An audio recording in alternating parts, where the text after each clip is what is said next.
Saudi আরবের work permit ভিসাতে load and লুট লেখা এবং কি অফিস অ্যান্ড ফ্যাসিলিটি ক্লিনার লেখা। তো এই দুইটা লেখা সবচেয়ে বেশি থাকে সৌদি আরবের ওয়ার্ক পারমিট ভিসাতে।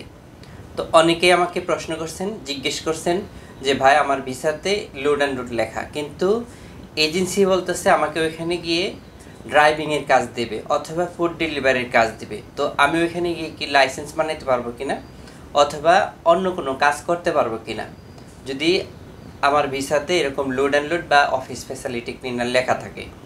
তো আসলে আপনি এই সৌদি আরবে আসার পরে আপনি অন্য কোনো কাজ করতে পারবেন কিনা এই ভিডিওতে একটু ক্লিয়ার করার চেষ্টা করব। অবশ্যই ভিডিওটা যে যেখান থেকে দেখতেছেন একটু শেয়ার করে যাবেন এবং কি পেজটা একটা ফলো করে যাবেন।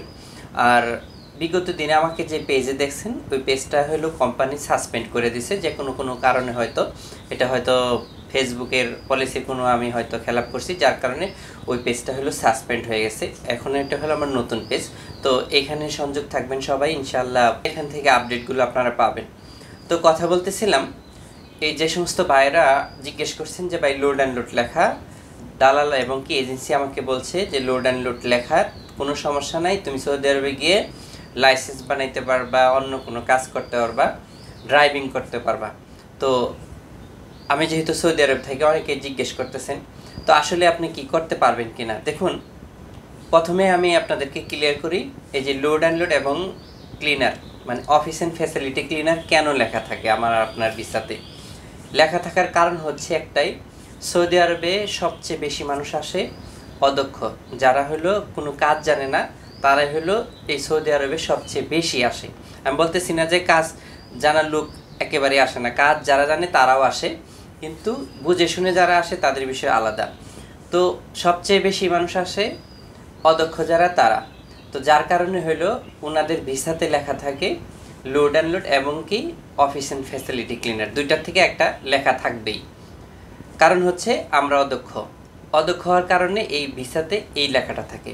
তো এখন এই যে আপনি যদি দক্ষ হইতেন, যদি আপনি কনস্ট্রাকশনের কাজে যান তাহলে অবশ্যই আপনার ভিসাতে কনস্ট্রাকশন ওয়ার্কার লেখা থাকবে। আর যদি আপনি ইলেকট্রিশিয়ান এই কাজে যান তাহলে আপনার ভিসায় ইলেকট্রিশিয়ান লেখা থাকবে।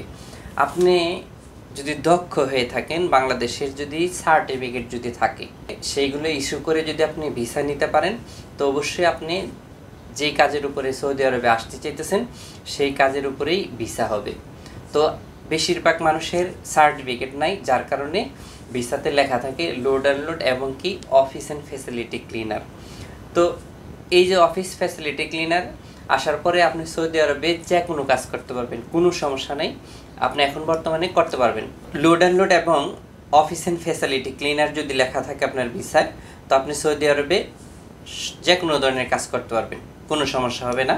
আপনি চাইলে পেশা পরিবর্তন করে নিতে পারবেন, যে কাজ আপনি করবেন। যদি আপনি রেস্টুরেন্টে কাজ করেন তাহলে ওইখানে রেস্টুরেন্টের মালিক আপনাকে যদি সে মনে করে যে আপনার পেশা পরিবর্তন করে দিতে পারবো, কিন্তু আপনি পেশা পরিবর্তন না করেও আপনি ওই কাজ করতে পারবেন, কোনো সমস্যা হবে না। এবং কি ড্রাইভিং লাইসেন্স বানাইতে পারবেন, যে কোনো দোকানে কাজ করতে পারবেন, যে কোনো জায়গায় আপনি কাজ করতে পারবেন যদি এই পেশা লেখা থাকে।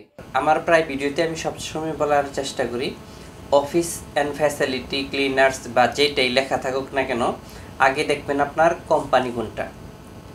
আপনি সবসময় দেখবেন কোম্পানি ঠিক আছে কিনা। যে কোম্পানির কথা আপনাকে বলতেছে দালাল বা এজেন্সি, ওই কোম্পানির নাম লোগো দিয়ে গুগলে সার্চ দিবেন, তাহলে অবশ্যই আপনি কোম্পানির হুদিশ পাবেন। যদি দেখেন যে গুগলে আসতেছে না, তাহলে তার মানে হলো কোম্পানির কোনো হুদিশ নেই। সৌদি আরবের যে সমস্ত কোম্পানিগুলো আছে সবগুলোই আপনার গুগলে আছে। তো ভালো কোম্পানি হলে অবশ্যই চলে আসবে। আর যদি কোনো মুয়াসাসা থেকে ভিসা নিয়ে দেয় তাহলে কিন্তু আসবে না।